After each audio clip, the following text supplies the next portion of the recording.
স্বামী এবং স্ত্রী ভাই, আপনার কাছে একটা কথা বলি, আপনি যদি স্বামী হয়ে থাকেন আপনার কিছু দায়িত্ব আছে। প্রথমত, বিয়েটা কেন করতেছেন আপনাকে ডিসাইড করতে হবে। বিয়েটার উদ্দেশ্য কি? খালি বউয়ের লগে জাতা মেরে শুয়ে থাকা, এটার নাম বিয়ে না। একটা রেসপন্সিবিলিটি, একটা দায়িত্ববোধ, একটা মমত্ববোধ। আপনি ছিলেন উদাসীন আগে, যখন খুশি বাসায় ফিরেছেন, যা তা করেছেন, টাকা পয়সা যেখানে সেখানে উড়িয়েছেন, এখন আপনাকে হিসাব করতে হবে। একটা প্রজন্ম আপনার থেকে আসবে যদি আল্লাহ তাআলা দেয়, এই প্রজন্মটাকে সুন্দর করে গড়ে তুলতে হবে, দিনদার বানাইতে হবে, মুত্তাকি বানাইতে হবে, পরেজগার বানাইতে হবে, নিজে দিন শিখতে হবে, নিজে সৎ কাজ করতে হবে, স্ত্রীদেরকে দিনদার বানাইতে হবে। স্ত্রীর পেটটা স্বর্ণের খনি, এখান থেকে আল্লাহর ওলিরা পয়দা হয়, বের হয়। এই পেট থেকেই কিন্তু মুহাম্মদুর রাসূলুল্লাহ সাল্লাল্লাহু আলাইহি ওয়াসাল্লাম বের হয়েছেন। সুতরাং এই পেটটাকে পবিত্র রাখতে হবে, আপনাকেও পবিত্র থাকতে হবে। আপনি কেন বিয়ে করতেছেন? গুনাহ থেকে বাঁচার জন্য, আল্লাহকে খুশি করার জন্য, নবীকে খুশি করার জন্য। আগে বুঝেন যে কেন আপনি পরিবারটা করতেছেন। স্বামী হিসাবে 1 নম্বর দায়িত্ব আপনার। বিশ্বনবী সাল্লাল্লাহু আলাইহি ওয়াসাল্লাম বলছেন, এই জন্য কোন নারীকে যখন তোমরা বিয়ে করবে, নারীর ক্ষেত্রে যেটা তোমরা সর্বপ্রথম প্রাধান্য দিবে সেটা হচ্ছে নারী দিনদার কিনা। যদি নারী দিনদার হয়, সে নারীকে চোখ বন্ধ করে বিয়ে করে ফেলো। লিমালিহা ওয়ালি জামালিহা ওয়ালি হাসাবিহা ওয়ালি দীনিহা। মেয়েদেরকে বিয়ে করার জন্য সম্পদ দেখা হয়, বংশ মর্যাদা দেখা হয়, সৌন্দর্য দেখা হয়, দিনদারিতা দেখা হয়। বংশমর্যাদা, সৌন্দর্য, সম্পদ যদি কোনো নারীর নাও থাকে, দিনদারিতা যদি থাকে, ওই মেয়ের সঙ্গে, ওই নারীর সঙ্গে সম্পর্ক স্থাপন করেন, ভরপুর বরকত দিয়ে দিবেন আল্লাহ রাব্বুল আলামিন। বাংলাদেশেও কিন্তু একটা কথা প্রচলিত আছে, জাতের মেয়ে কালা ভালা।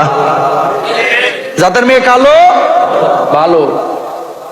নবীজি বলছেন, সম্পদ নাই, বংশমর্যাদা নাই, সৌন্দর্য নাই, কিন্তু দিনদারিতা আছে, ওই মেয়েকে ঘরের মধ্যে আনলে ঘরে বরকত প্রকাশ পাবে ইনশাআল্লাহ।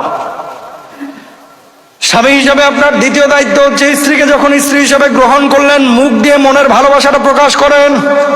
চাপা স্বভাবের অনেক স্বামীরা আছেন যারা স্ত্রীকে ভালোবাসেন কিন্তু মুখে প্রকাশ করেন না। তো স্ত্রী এখানে রিয়াকশন করে, কিন্তু কি রিয়াকশন? ওই যে সিনেমায় দেখছে, নাটকে দেখেছে, মোবাইল ফোন তো এখন হাতে হাতে, যে সবাই কত সুন্দর করে স্বামী স্ত্রী কথা বলে। আমার স্বামী তো আমাকে ভালোবাসার কোনো কথা বলে না, মনের ভাব প্রকাশ করে না। দেখেন, এটা নবীজির সুন্নাহ। আপনি স্ত্রীকে ভালোবাসছেন, মুখ দিয়ে সেটাকে প্রকাশ করা, এটা নবীজির কি সুন্নাহ। এই প্রকাশটা করলে সামাজিক যে বন্ডিং, পারিবারিক যে বন্ডিং, বন্ধনটা, এটা মজবুত হবে ইনশাআল্লাহ। বলে 3 নম্বরে নিজেকে সবসময় পরিপাটি রাখবেন। কাদেরকে? স্বামীদেরকে বলতেছি। কিছু স্বামী আছে আপনারা বিড়ি খান, স্মোক করেন, সিগারেট খান, ওই বিড়ি খায়া, পান খায়া, জর্দা খায়া দাঁত মাজার খবর না, এসে অমনি বউয়ের পাশে শুয়ে আর নাক ডাকে হা করে হাত হলেও মুখের গন্ধে বউ পাশে টিকতে পারে না। কথা বলেন না কেন? আছে না নাই? নবীজির সুন্নাহ হচ্ছে মেসওয়াক করে পরিপাটি হয়ে স্ত্রীর কাছে যাওয়া। এটা কার সুন্নাহ? নবীজির সুন্নাহ। স্ত্রীর প্রতি সবসময় আন্তরিক থাকবেন। আন্তরিকতার মানেটা কি? নবীজি সাল্লাল্লাহু আলাইহি ওয়াসাল্লাম আম্মা জান আয়েশা, আয়েশার নাম আয়েশা, কিন্তু তাকে কখনো কখনো হুমায়রা বলে রাখতেন। সুবহানাল্লাহ। হুমায়রা মানে কি? লাল গোলাপ।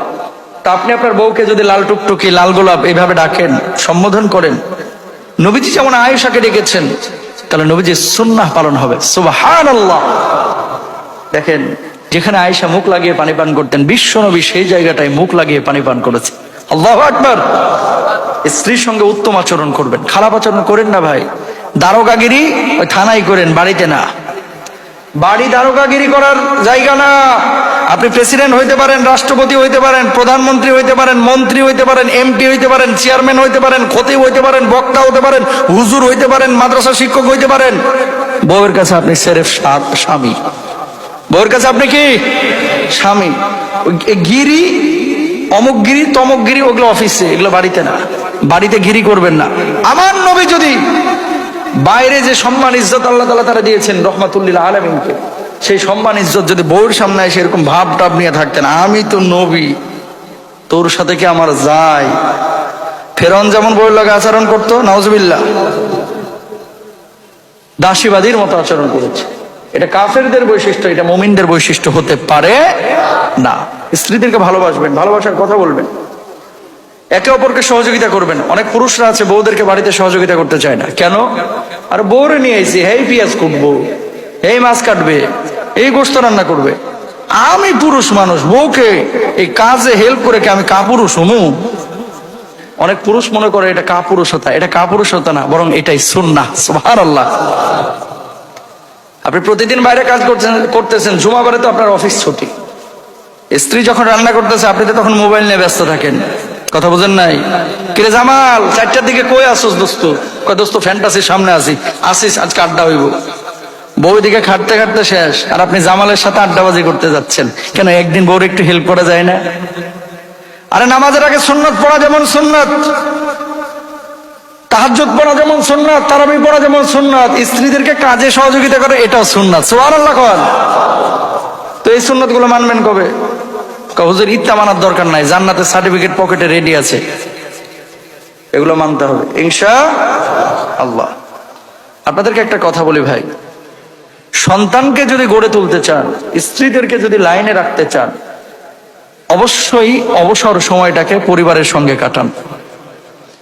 অনেক মানুষ আপনারা আছেন যারা অবসর সময় পরিবারের সঙ্গে কাটান না। আপনারা অবসর পেয়েছেন বা ছুটি পেয়েছেন, বন্ধুদের সঙ্গে কক্সবাজার চলে যান, বন্ধুদের সাথে আড্ডাবাজি করেন।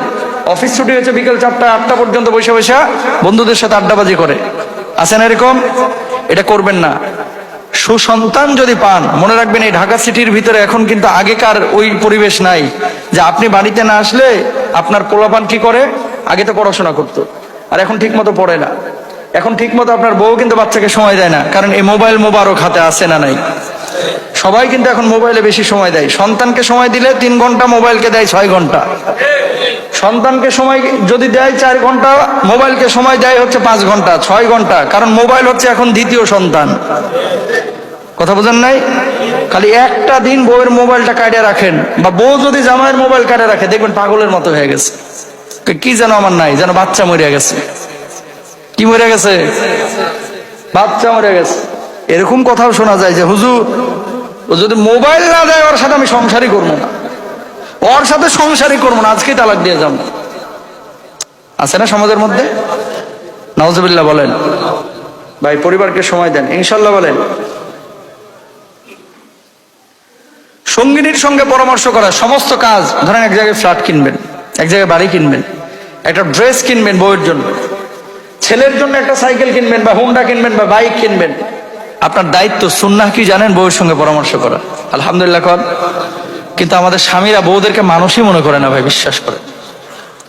স্ত্রীদেরকে আপনি জিজ্ঞেস করেন কয়টা সিদ্ধান্ত আপনার বউয়ের সাথে আপনি পরামর্শ করছেন? বরং তো স্বামীরা মনে করে আর ওটা কি মানুষ নি, আর মাথায় কি মগজ আছে, মহিলা মানুষ না।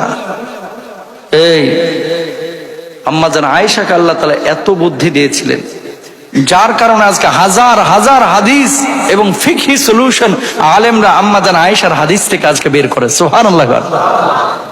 মেয়েদের যে মেধা আল্লাহ তাআলা দিয়েছে, যদি প্রপার ইউজ তারা করতে পারে, এরা অনেক কিছু করতে পারে, কিন্তু এরা প্রপার ইউজ করতে পারে না। অনেক সময় মিস ইউজ হয় এরা। আল্লাহ তাআলা যেভাবে দিয়েছেন তাদেরকে, তারা সেভাবে বুঝতে চায় না। ভাই স্ত্রীদেরকে সময় দিবেন এবং পরামর্শ করবেন। বিশেষ করে স্বামী আপনারা যারা আছেন, অনেক সময় যে রাগারাগি হয় বউদের সঙ্গে, রাগারাগির পরে আপনারা কি করেন? এই তোমারে বিয়ে করার আগে আমার সাথে 50 জন মেয়ে ঘুরতো, আর এক একটা মেয়ে পায়ের নখের মতো তুমি সুন্দর না। এরকম খোটাখুটি করে কি করে না? ওই তোর বাপের আছে কি? আরে ওই মেয়ে তো আমার বিয়ে করতে চাইছিল, ওরে বিয়ে না করে তোরে করছি। ওর বাপের ঢাকায় 4টা বাড়ি। এরকম খোঁচাখুচি করে না? এগুলো করবেন কেন? এগুলো মুসলমানের চরিত্র না। বউদেরকে এভাবে খোঁচাখুচি করবেন না, এটা নিষিদ্ধ। বিশ্বনবী সাল্লাল্লাহু আলাইহি ওয়াসাল্লাম, খেয়াল করেন, আম্মা জান আয়েশা ছাড়া অন্য কোন স্ত্রী ওনার মানে অবিবাহিত ছিল না। মানে সবার আগে কি হয়েছিল? বিবাহ হয়েছিল, পরবর্তীতে তালাক হয়েছে, অথবা স্বামী মারা গিয়েছে, পরে নবীজি তাদেরকে কি করেছেন? বিয়ে করেছেন। বিয়ে যখন হয়ে গেছে, পূর্বের স্বামীর কোনো কথা এই স্বামীর কাছে বলা যাবে না। যদি কোনো বিষয় আপনার অন্তরে থাকে, এটাকে অন্তরে চাইপে রাখেন। এটা উগলায়েন না, মনে রাখবেন পূর্বের প্রেম, পূর্বের স্বামী, পূর্বের আকাম কুকাম, পূর্বের কুকীর্তি, পূর্বের কুকর্ম, এগুলো যদি কোনো স্বামী তার স্ত্রীর সামনে অথবা স্ত্রী স্বামীর সামনে প্রকাশ করেছে, তো ওই পরিবারে আগুন ঢুকছে, আগুন। ঠিক না? কি হবে? ডে বাই ডে ওই পরিবারের মধ্যে ঝামেলা তৈরি হবে, ডে বাই ডে ওই পরিবারের মধ্যে ঝামেলা তৈরি হবে। এমন ঝামেলা তৈরি হবে এটাকে আর ট্যাকেল দিতে পারবেন না। প্রিয় ভাইরা আমার, এই জিনিসগুলো খেয়াল করবো ইনশাআল্লাহ।